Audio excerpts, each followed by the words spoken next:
Welcome to Before First Gear, a series where I sit down with top racers to learn how they got started, honed their skills, and some of the unique challenges they faced along the way. Every racer has a story, and I look forward to hearing it.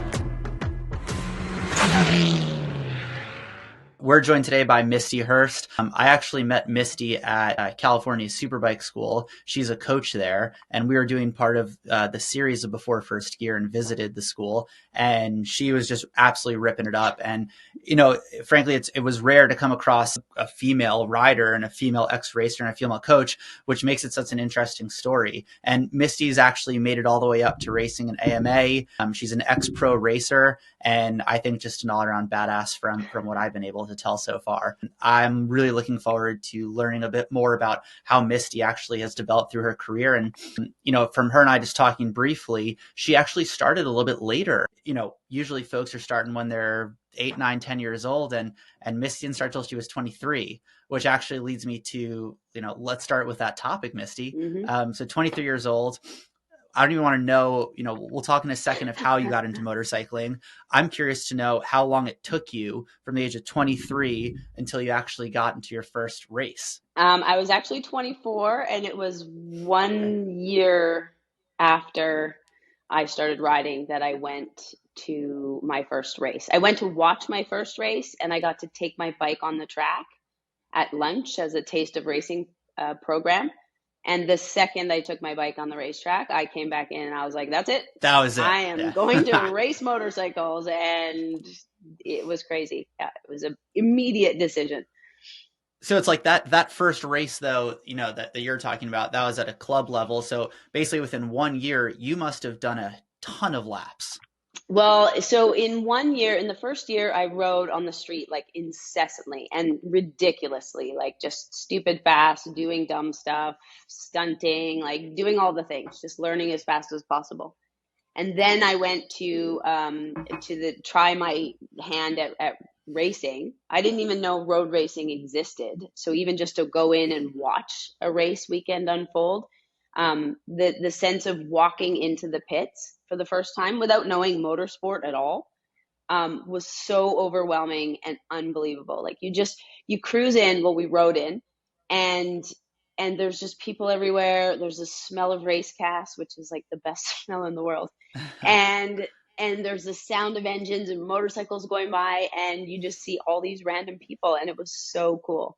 Where was it? It was where in was that first track? Seattle. So I drove down to watch a friend race, and then I got to try. They let you go out at lunchtime for just a lead follow, and that's what hooked me. And then immediately I came in. I said, "How do I sign up?" They had a beginner race school. I signed up for the race school, and actually, what was really cool was my race school certificate says like July 1st, 2002, I think, and then I won my first race exactly 1 year later. So it was very quick process. Yeah, I mean that's also a really expedited timeline. Well, I was obsessed. To actually, like when you're obsessed, things get expedited. And it was like I put 4 years of training into like that first year of like, I'm gonna ride my bike every day as fast as I can. And it was pretty awesome.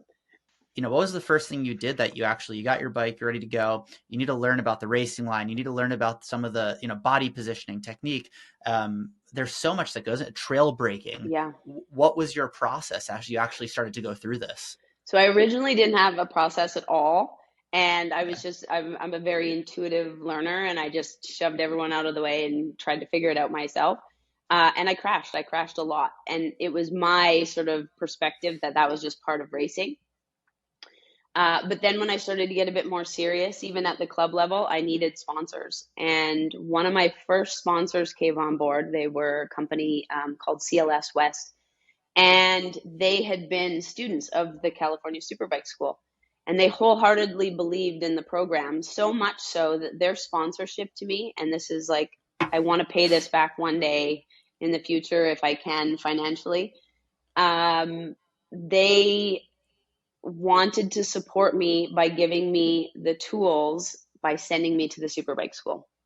And so I never would have been able to afford the school on my own at that point in time. And I didn't really see the value in that kind of training, but I was stoked. And I went to the school, and that just elevated my program like completely, and absolutely changed my perspective of how to move forward with road racing and learning things in general. I really had to take a step back and go, actually, I'm going to put the time in to really understand and learn the fundamentals here. And it kept me a lot safer. It improved my times, and there's no way I would have gotten to the AMA level had I not found the Superbike school initially. And leading up to that first time you did go to Superbike school, I guess you're doing track days. There was some coaching at those, but realistically, There was no the coaching. Superbikes. No, okay, it was just figuring it out yourself. It was show up, follow your friends, try to keep up. People were telling me random things. I had no idea. I'd never set this sag on my bike. I wasn't even blipping to downshift. So when I got faster, I would go and I was just banging through the gears and the bike was going, yeah, yeah, yeah. And I didn't know. I just thought that was part of racing. And someone finally saw it and they're like, aren't you blipping the throttle? And I was like, what's blipping the throttle? And then I would just sort of learn accidentally. But when I went to the Superbike school, it was like right back to square one. And boy, did I get handed a slice of humble pie when I showed up there, because I thought I was hot shit and I was not. They just rip you down. What was your first bike that you were kind of these initial days before you even went to Superbike school that you were really starting to learn on? So my very first street bike was a 1989 CBR 600, and I rode the Okay. snot out of that thing. And then I upgraded to a brand new 2001 Kawasaki Okay. ZX6, which was my street bike. That's the one I took for Taste of Racing. But then I bought an SV650 and I raced that for years, and I loved that bike. It could go in all the classes. And it just really taught me the skills, I think, that prepared me for moving up. So I very much believe in starting at a smaller sort of bike and really pushing yourself to learn smaller before moving up to the big bikes. I feel like the SV650 is the equivalent of a Spec Miata in racing, right? You know, Superbike school, you ride 1000cc S1000s there. That's not progressing up. No. And a lot of people that go there, right? Oh, well, I thought it's so interesting because the range of skills that go to Superbike school, there are people that go that really have never been on track, and it's really kind of a taste of it for them. And then there are guys that are hauling ass there. And I found that the S1000 is pretty good for that, just because the electronics on it are, you know, you can keep it relatively under control even if you don't know what you're doing. You as a Superbike coach, you know, how do you feel about that? Yeah, that's a really good question. What's interesting is that we taught for years on the ZX6s, and when we switched to the S1000s, there was this big uproar about people going, "You can't put beginners on an S1000." But you did mention like the electronics are so good, and we do start very progressively. So even though it is a bigger machine with more power, we start all the students in rain mode, and the electronics are so helpful that they can really guide you to learning, as if you were kind of starting not on a smaller bike per se, but like there are levels to that learning. I think what it also does is it puts that little bit of fear into people, and so they really respect the motorcycle. And our crash stats went down, I think, by like 38% or something insane when we switched. And I think it was that combination of sort of like a lot of respect for this machine and also the added electronics. So Got it. you know, whether you show up to the school on your own bike to keep it more consistent, or you come and try it on the S1000, the fundamentals are basically the same. I just think if you're going to a school and trying a bigger bike, absolutely, totally. And you can learn different things on a big bike versus a small bike. In general, I suggest that racers and riders start smaller and move up progressively, because little bikes teach you such amazing skills. You mentioned you were wanting to do, or you've done some like mini GP stuff. I've never done that, and I'm dying to do it. It sounds so fun. It's super fun, and it allows you to sort of, especially me with kids, I'm so competitive and I really miss racing, but I wasn't comfortable when my kids were super small, and even now, so to put myself at a higher risk level by getting on a bigger bike with higher speeds, etc., that I've held back a little bit. But to go and be able to just hammer down and feel that race feeling again on a little bike is just so much fun. And I got to race my son for the first time this year, after teaching him from 4 years old to now he's 14. And we got out on the track and had some fun mom and son battles. So is he going to get into racing then? Is Oh, he's that already into racing, and he's okay? already like he's pushing his Yeah. mama. So I'm not letting the crown go just yet, but he's gonna take it very soon. Um, That's awesome. he's a killer Very, very rider, cool. and there's a huge testament to starting someone at 4. I was 24. I was old. So, okay, so let's actually go back then to when you're 24 and a half at Yep. this point. You did your first track day a few months before that. You maybe went to Superbike school at this point. Then you went club racing. You decided you wanted to actually pursue this and keep seeing how far you can go with it. What was the next step after you went through your first official school? So after I went through the first official school, I also applied to be a coach at that time. And this is where the humble pie slice was firmly handed to me, because I thought I was all that and like, oh, they'll want a girl coach and I'm so fast. And then I was not, compared to every other coach there. Um, and so I had to wait. I wasn't quite there in terms of skill level and speed. And then I was determined to become a coach, because that was like the ultimate, like what the greatest job in the world was, to take what I was passionate about and get paid for it.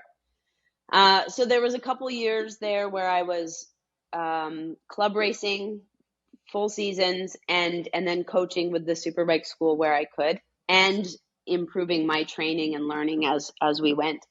Then the fun sort of ran out, and I took a bit of time off of racing. So I didn't race in '05 at all. And and then I got back into it because there was this one-off series I heard about in Eastern Canada, called the Pro Honda Oils Women's Cup series, and it was a women's series, and I was really against that at first. I was like, they can't race with the guys like I can. Like, what's their problem? And they must not be as fast, and they must be. But I decided I was going to go with an open mind and write a story about it for Road Racing World, and connected with a gentleman in the East Coast from Turn 2, and he provided a motorcycle for me. So it was the first time I'd raced a 600. I'd never been to that track before, and I showed up as this random nobody that nobody knew who I was, and participated in this race series.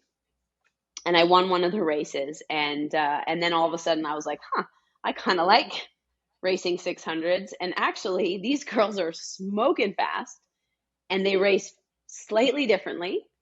And a lot of them also raced in the Canadian Nationals as well. And so I decided for '06 I would race, Which is co-ed. The which is Canadian co-ed, Nationals yes, is men and women. Okay. correct. And so I decided I was going to spend '06 doing the full women's series and the Canadian Amateur Nationals, first time racing a 600.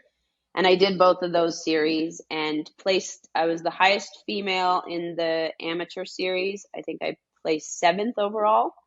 And then I think I finished second or third overall in the whole women's series. Were you writing at that point? Like, was this a full time kind of job for you? Where was the income coming from? Actually, that year was my best year ever, because so it was Superbike school, coaching and training. And then I was fully sponsored. So I had a show up and ride deal, which was my best deal ever. I just showed up, and the bike was there, and it was prepped, and the pits were clean, and everything was organized. And it got transported, and I didn't have to think about anything except getting myself to the next race weekend. And then I continued to write some articles, and then source sponsorship along the way. So, and Okay. I won money in that race series, because the Women's Cup paid well.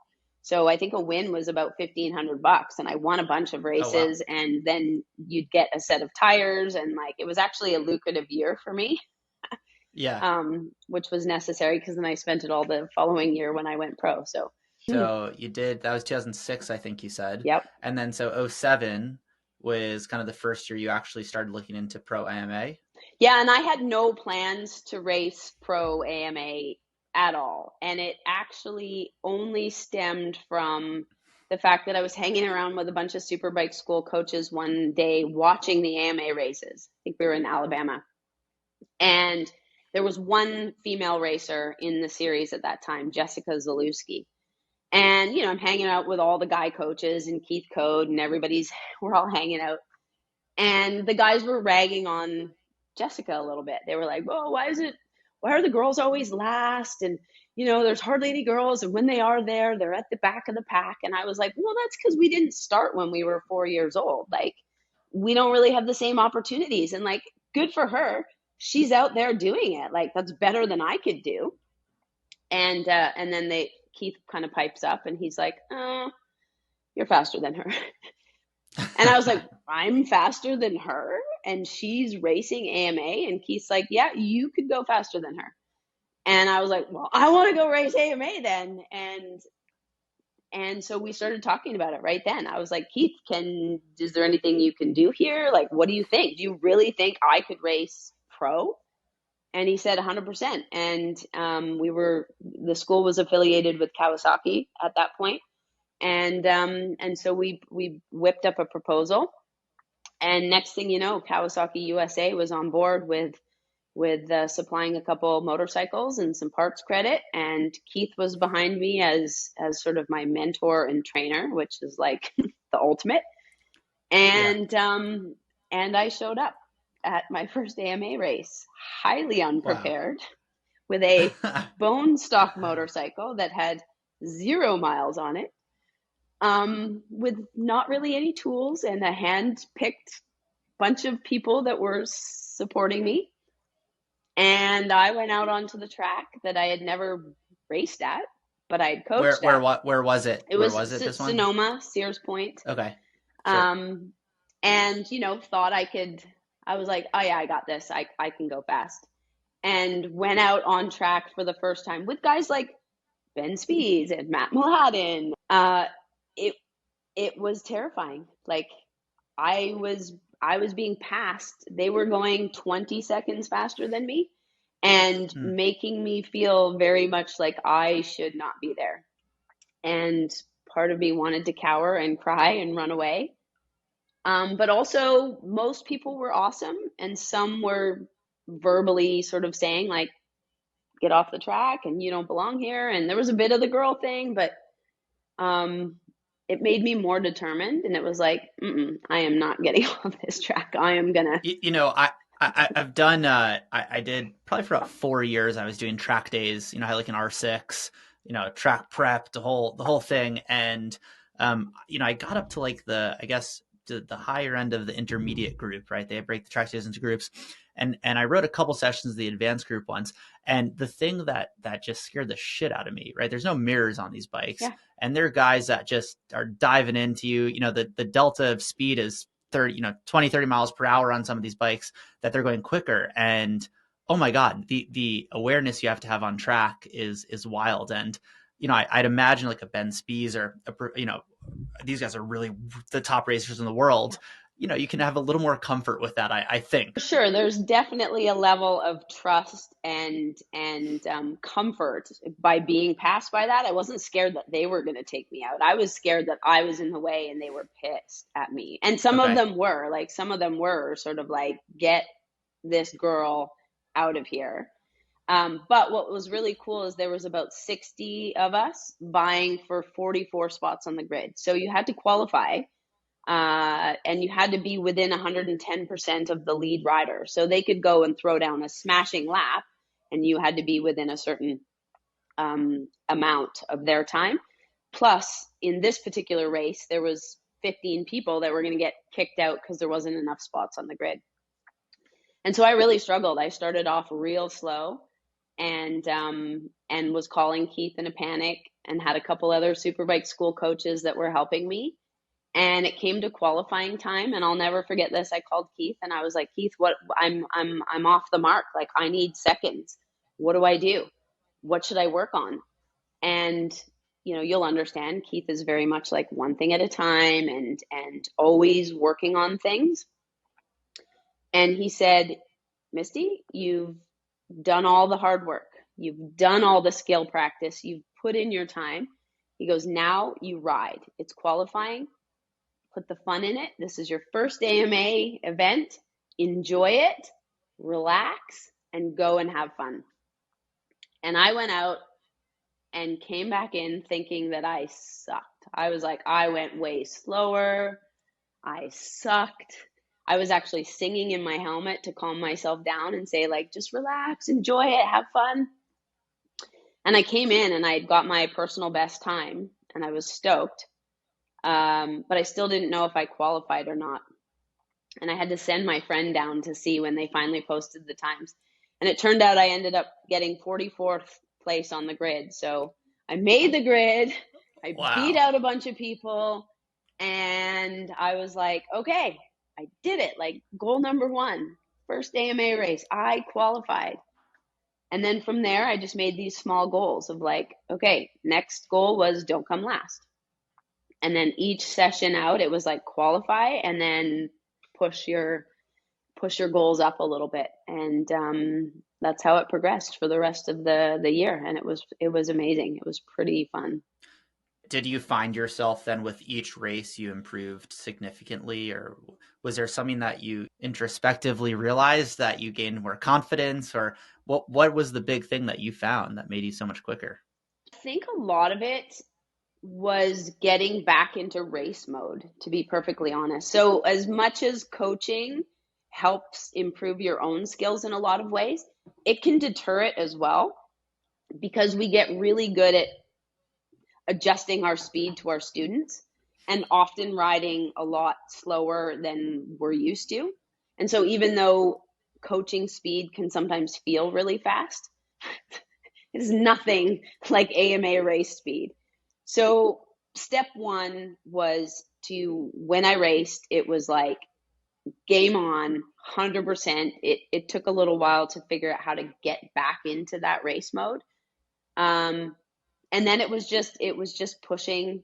It was just every session pushing and really taking the coaching. So I was calling Keith Code and, on his cell phone going, Keith, I'm struggling in this section, help. And he would coach me. And so I had to allow myself to be the student. So I think those two things, just get into racer mode and then be a student, really, really helped. And I would just say something important here. I've actually done Superbike school twice, and I feel like I'm going as fast as I can. And then Misty or Ben was my coach. They ride by you one-handed through a turn, looking back at you. I mean, it's just to understand how much more performance there really is in these bikes is just unbelievable. So I can totally understand if you're riding way slower than what you would call race pace. Yeah. It's wild. Yeah. It's wild. It's what it'll be one of the things that most coaches tell you, and you start coaching people. So like I would be behind guys watching what they're doing. And then I would have to be like, oh my gosh, who cares? Pass them. The other part was that because I think of myself as a very intuitive rider, it was hard for me to do the drills. Like Keith was like, okay, take out a piece of paper and draw the track. And I was like, I don't want to do that. I don't like that. And he's like, draw the track from memory. And he made me do these exercises, mental and, student wise, practicing things that I wouldn't have put the time in before, but they made such a difference. He made me do that at Daytona, where I had never ridden the track before. So you show up and you have like, okay, you have a day, you have one day to learn the track, and then tomorrow you're qualifying for an AMA race. How do you do that? What was that like though, Daytona? Because that's got 30-degree banking. I think it's the Daytona 200. Yeah. So there was sprint races as well. I didn't do the 200. I did the sprint races. Okay. And I actually went a week ahead of time with only one bike because I could only afford one bike, and to club race so that I could get more practice on the track. And I did one session, came in, mind blown, like the banking is insane and scary and terrifying. And the second session out, I blew up my motor on the banking, Oh no. and it was the weirdest sensation. I'm not super techie with my bike, so I don't know mechanics. I don't know a lot of stuff. And I was like pinned in sixth, and I was like, something just felt weird and wrong. And I was like, something's wrong. And I pulled the clutch in, and I was just about to whiz by pit exit. And I was like, hand up, like screamed into pit exit, roaring into the pits. And I come to a stop, and everyone's eyes are like this. And my belly pan was full, absolutely full of oil. And my bike was smoking, and I totally blew up the motor. And I was like, oh my gosh, first of all, thank goodness I didn't die. And then it was like, crap, you only brought one bike. Now it's blown up. We have 6 days. What are we going to do? And it became this crazy scenario of like, my motor builder was EDR in Portland, and they had my spare bike. So they dropped the motor out of the spare bike, wrapped it up, shipped it out. We found a different motor that we could purchase in Daytona. My motor arrived. Everybody wiggled around, got my bike sorted, and then that meant I only had the one day to learn the track. So that's when I was Who's calling yeah? Keith. So like who's doing it at that point? Kind of you're on a team. How does that work? No. So no. Who's doing that build? So it was my husband who Okay. was kind of my mechanic on the he wasn't my husband at the time. We got married after, but he came to some of the races that he could and was acting as my mechanic. And then basically wherever I went, it was whoever we could find that could help. So Okay. he was there that day. And then my teammate, Josh Gelster, was mechanicking on my bike because I didn't know what to do. So they were up so late, and we were just slamming stuff together. And yeah, Yeah. then I qualified and raced. It was awesome. Okay, so Daytona. So this is kind of your first year in IMA. You've got sponsors that are helping to support this. I guess Superbike School is helping you. You know, you learned a lot from there. How did you like go about finding sponsors? How did you also what's in 2006, I guess, 2007? Yeah. What's a race weekend cost at that point? Range Oh, of it. well, like our level or Mladen's level. So I was actually in a documentary. They filmed a documentary series. Slednex put together a series called Minor Details, or a feature length film on myself and my teammate Josh, all about privateer racers against the factory riders. So I would probably spend about $5,000 a weekend, but that was like the most budget. Um, at Sonoma, for example, I qualified as soon as I got my best time and felt like I was committed to that time. I saved those tires to race on, whereas everybody else, qualifying tires, multiple sets of qualifying tires, and then race Yeah. tires. So we just couldn't afford a ton of that. We drove ourselves across the country. We shared hotel rooms. We sometimes slept at the track. I mean, we did whatever you could do to budget along the way, and it was hard and frustrating some of the times because we would show up at the races exhausted from coaching the weekend before, driving across the country, trying to gather sponsorship, doing all this stuff, and then we had to race. And we knew that a lot of our competitors were not dealing with that fatigue. They were training, they had track days, they had way more practice, they had tuners, right? So, on one hand, you're stoked that you're there and participating. The other hand, there's always a part of you wondering, like, could I have could I have made it a lot further or better or been so much faster if I had that kind of scenario? How fast could I go Yeah. on a factory bike with a team around me, right? There was myself and Jessica Zalewski.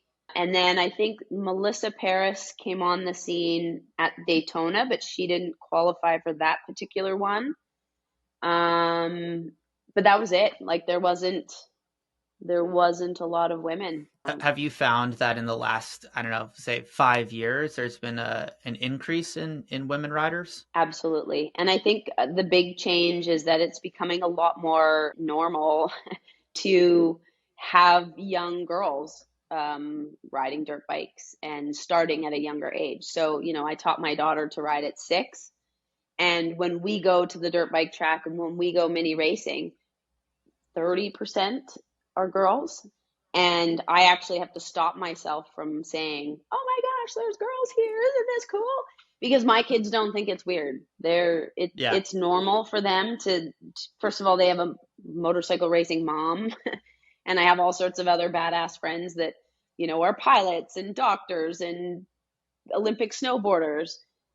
So it's normal for them to see these awesome women role models, and it just perpetuates the sport, and it gets them started at an age where then they can move up and be more competitive than I ever could be starting at 24.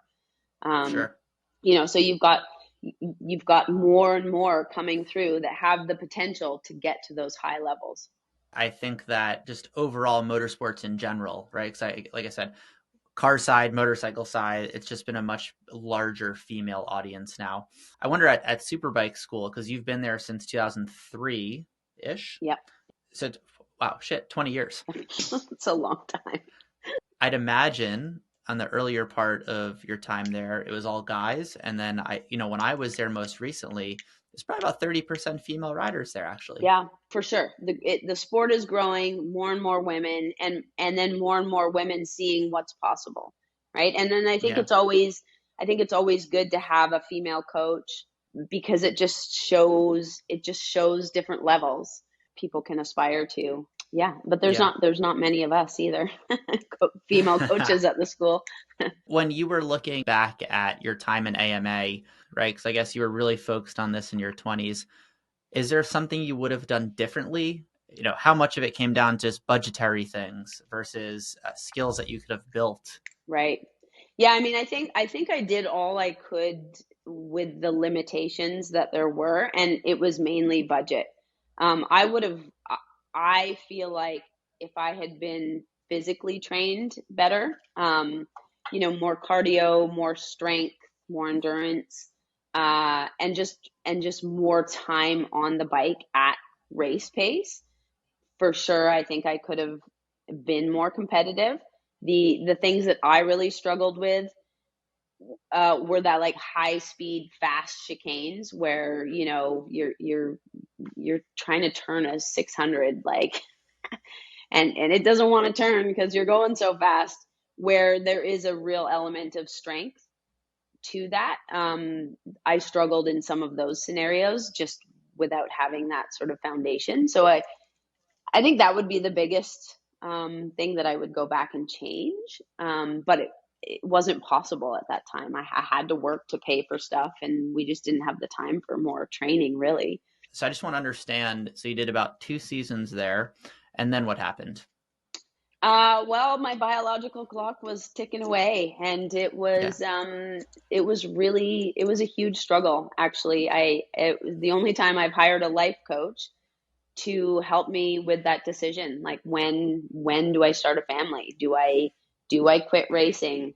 I didn't want to. I felt a little bit responsible for representing and being the only female out there.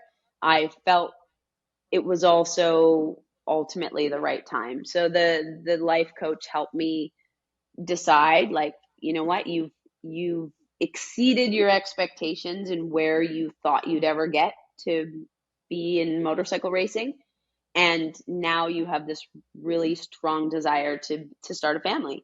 You mentioned your daughter right now she's done some dirt biking. Are you going to support her getting onto some small little sport bikes? I guess if you were thinking right now and you've got this cheat code because you have so much wisdom and experience now, having gone through this yourself, it's now a different time, a different place. What do you do with her? With both my kids, I've always said, like, whatever their passion is, I will totally support it. So while she does ride and enjoy it, it's not her passion. My son, on the other hand, is obsessed and very, very talented. And this year, actually, we did the inaugural FIM Mini GP Canada series, totally last minute. I had no idea it was available. Threw it together last minute. So he raced all across Canada and did this FIM series. And now he wants to road race, mini racing across Canada. He would like to go further and bigger bikes and more racing, but financially speaking, we can't really afford it. And there is also some deep rooted fears about my own children Yeah, racing.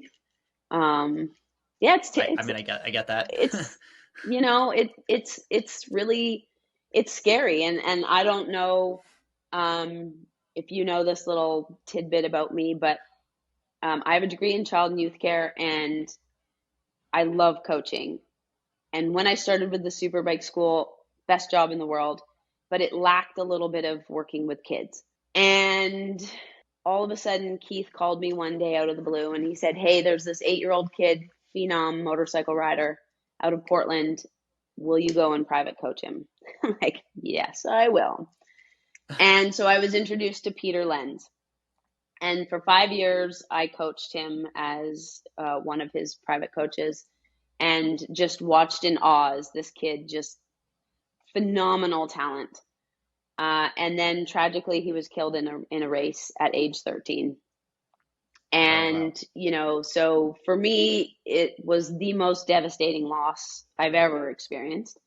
Um, and then what it does is it just adds this real deep sense of dread in Yeah, my life about allowing my kids to do the same sport, because what if, right? sure. And so it's like the head and the heart are fighting all the time. And it's a battle every day. I just have to, like, step forward and go, "Nope, you know what? I've trained him. This kid he knows what he's doing. He's such a talented rider. He's wearing all the gear." And you as a parent, you let him go one step in front of the other and keep walking forward. It's sobering sometimes, yeah, because we romanticize all of these sports so much, and then you romanticize it because it's as dangerous as it is, and then things actually do happen, Hmm. which remind you, Yeah. what you're actually doing. Yeah. Um, It's all fun and games until, right? But yeah, but then, life is so much about, living, right? Like, you sure. live your life.